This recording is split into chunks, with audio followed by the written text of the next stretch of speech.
The place? Anywhere in the USA. The time? Any day at any season of the year. It's the regular family quiz hour. That hour that seems to stretch on and on and on. From the beginning, the human being wants to know about things. As soon as it learns how, it starts asking questions and keeps on asking them.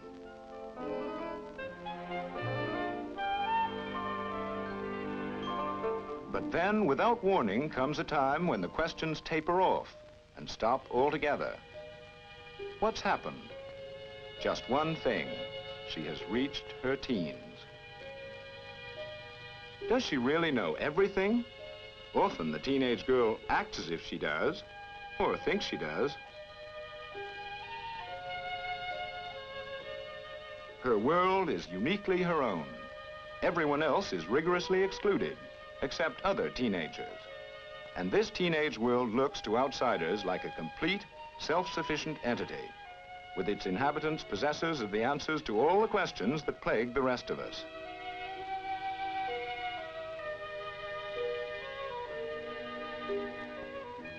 In reality, the opposite is true. Far from knowing all the answers, the teenage girl has reached the age of curiosity.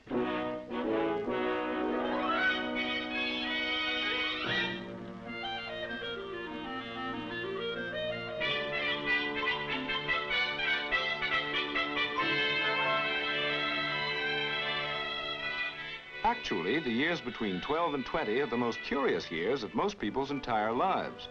It's then that the search for answers becomes intense. Answers to what? Literally everything. Such diverse topics as boys, world events, fashion, cosmetics, careers, etiquette, literature, marriage. These and 1,000 more involved with the teenager's future. All hold mysteries. School, of course, can't tackle all the subjects of teenage concern. But since being bright is very in these days, and because the pressure of getting into college is steadily growing, today more teenagers really care about learning what they are taught.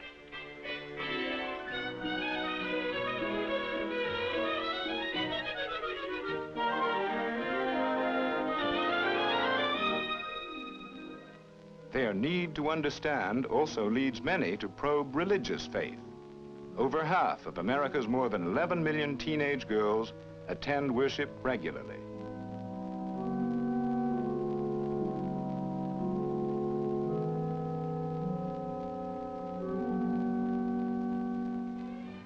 The same need to know often finds expression in the arts, either as participant or as knowledgeable observer.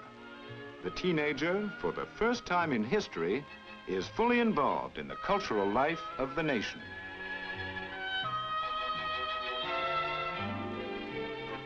Teenage girls no longer read books intended solely for teenage girls. Their literary taste is as adult as they themselves want to be. And their musical taste exhibits a similar desire to be grown up.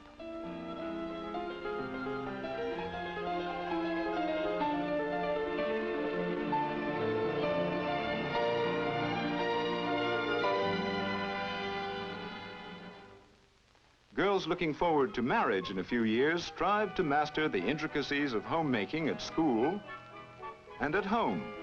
The teenager's curiosity stretches into the kitchen, where she learns from mother and experiments with new dishes, new menus for her friends, for her family, and for her family of the future.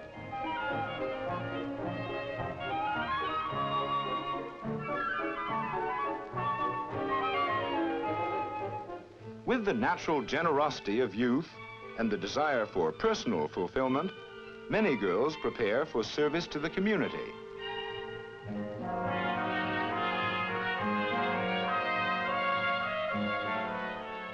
Millions of girls work, part or full-time. They do it to earn money, to gain experience for the future, and in many cases to glow in the satisfaction of a job well done. They also earn the right to the community's respect, the right to be regarded not just as kids, but as people. They take part in school and community affairs, showing an urge for responsibility and the desire to assume more and more of it.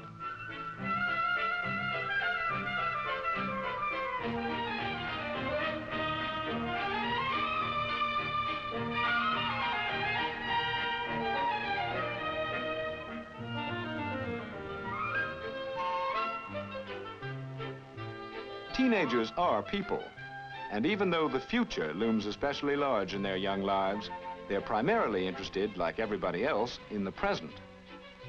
One paramount concern of girls is, of course, boys.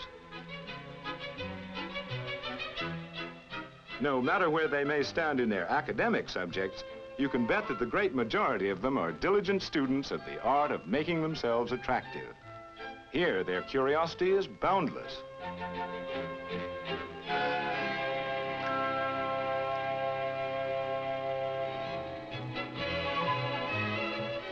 They want to know what to wear on the numerous and varied occasions that make up their busy lives.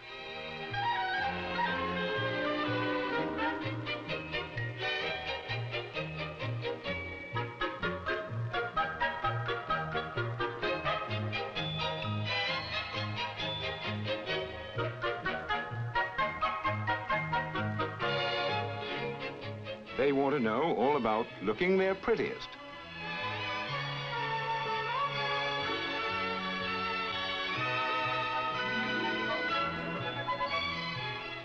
They want to know how to be charming, all the more when they're in the company of someone who matters.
Since more girls get married at 18 than at any other age, hundreds of thousands each year want to know all about fitting out a house or an apartment.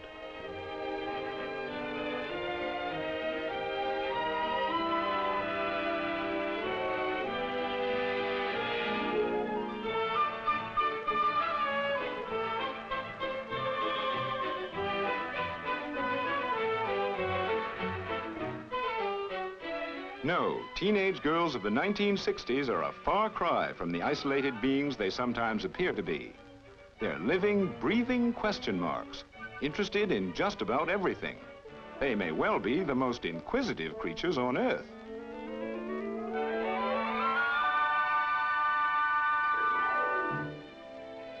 In their never-ending quest to know, girls in their teens naturally gather impressions and information from all the standard sources.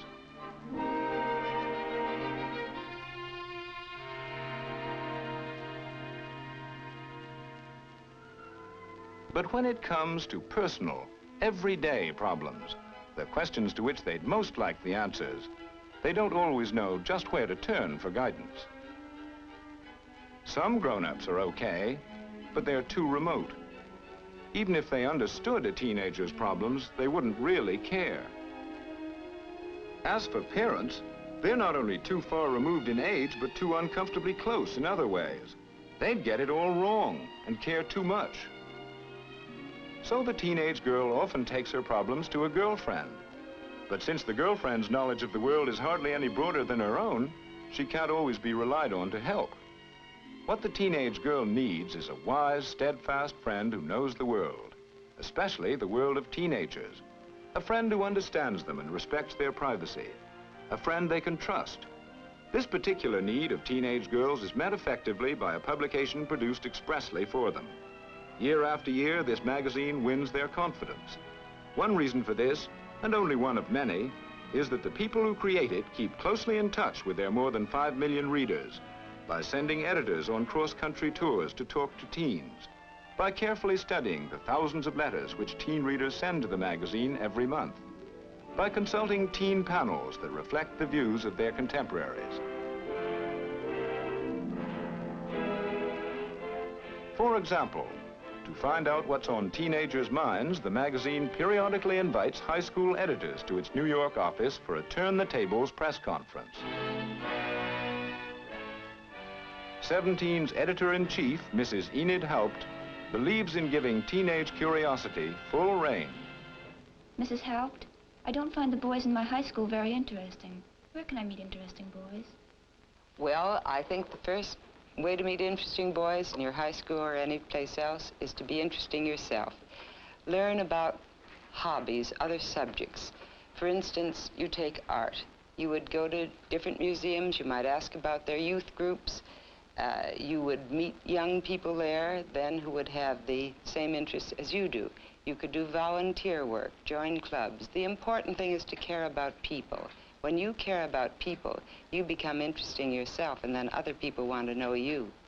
Mrs. Haupt, my sister is 17. She wants to get married, but my parents object. At what age should a girl marry? Oh, actually, there is no age for a girl to marry. Some girls are ready for marriage at 17, and some are not ready at 27. Some people are never ready for marriage. But actually, marriage is the merging of two people. So two people must be ready for marriage, because if a girl is ready for marriage at 17 and she marries a boy who is not ready, it will not be a happy marriage. I believe both young people should be quite aware of the problems of marriage and be mature enough to handle them before they consider marriage. Mrs. Haupt, if a girl is not good-looking, how can she make people like her? Well, any girl can be good-looking. She must learn how to style herself, how to comb her hair as becomingly as possible for her own type. She learns what colors flatter her, what silhouettes flatter her figure. She's groomed well, and she likes other people. And she goes out of the house and she's very proud and confident because she knows she looks as well as possible. Mrs. Haupt, why are parents so immature? Well, now really, I don't think all parents are immature.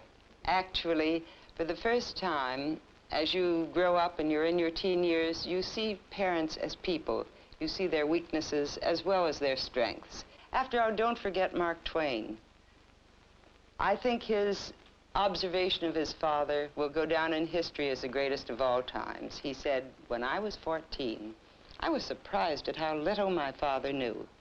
And you know, when I was 21, I couldn't get over what he had learned in a brief 7 years.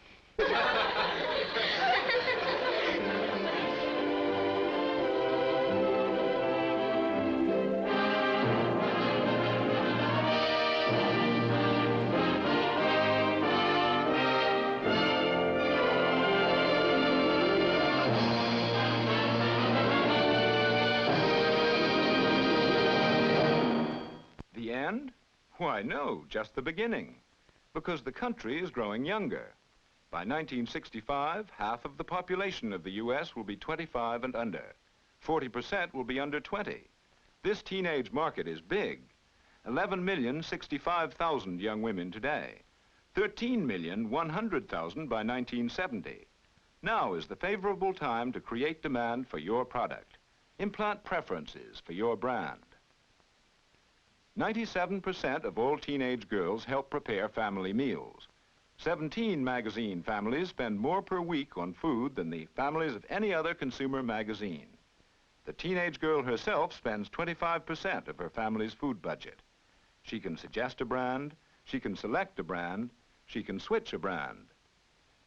Millions of girls work part-time. The average teenage girl has over $10 a week from earnings and allowances. Together, they have over $6 billion to spend as they please, plus billions more from fathers' checkbooks and mothers' charge accounts. Teenage girls, while they represent only 11% of the female population, account for 20% of all women's apparel and footwear sales, amounting to $3.7 billion a year, and almost 25% of all cosmetic sales. 1 million teenage girls are engaged. 600,000 will marry this year, and the peak marrying age of all women is 18. 3 million teenage girls will marry in the next 5 years. Take flatware, for example.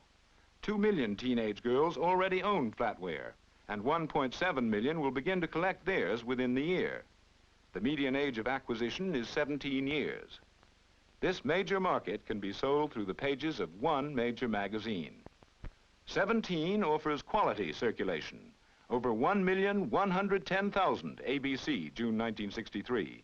66% newsstand sales at 50 cents per copy.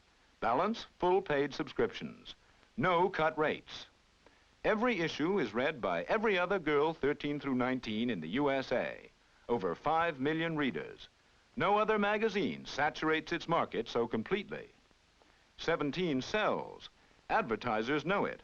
That's why, for 10 consecutive years, 17 has led all monthly women's magazines in advertising lineage.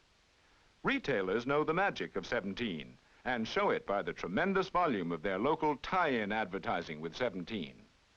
And 6,805 special in-store promotions tying in with 17 magazine were conducted by retailers during 1963. The girl under 20 is your 4-star sales prospect. Mature, influential, important in her family and in her own right. A big, big buyer now and for a long, long time to come. Remember, it's easier to start a habit than to stop one. Start her with your brand in 17.